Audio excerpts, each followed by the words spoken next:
probinsya. Narito ang report.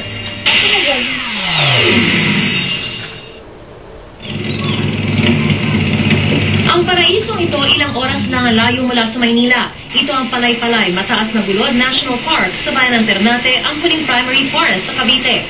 Dahil sa angking ganda ng Palaypalay, pugad ito ng sari-saring species ng mga ibon na karamihan ay sa Pilipinas lang matatagpuan.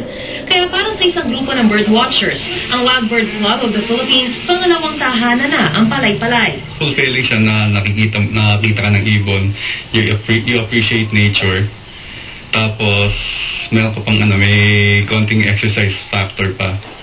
Hindi kailangang gumastos ng malaki para maging libangan ng bird watching. Siyaga at oras lang ang pinakamahalagang puhunan. Nakatutulong din kung may binoculars at maliit na notebook, pantala ng mga nakikitang ibon. Tulad na lamang ng peregrine falcon at ng Brahminy kite, birds of prey na malayang nakakalipad sa Palaypalay. Para sa bird photographers, mas nakakabighani ang mga ibon kung wala sa kulungan. Pinipresent namin palagi yung bird photography as an alternative sa hunting.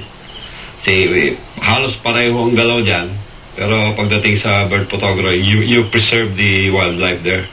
Tanyag ang kagubatan ng Cavite dahil dito pinatay ang supremo ng Katipunan na si Gat Andres Bonifacio. Pero ayon sa mga bird watcher, tila unti-unti nang naghihingalo ang kagubatan ng Palaypalay dahil sa kagagawa ng tao. Gaya na lamang ng pinaplanong sanitary landfill at konstruksyon ng kalsada na tumatago sa National Park.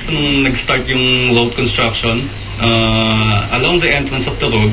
Ang dami namin nakita mga kalaw. Pero ngayon, after about 3 or 4 years na yata ito, wala na makitang kalaw. We're lucky as a country to have parang so many birds na malapit lang actually sa cities that we live in, na just a short drive, you'll be able to see sa natural habitat nila, the birds na some are only found in the Philippines. Paniwala ng mga bird watcher, kung totoo nga ang ibon ay may layang lumipad, marapat lang daw na pangalagaan din ang kagubatan na kanilang tahanan.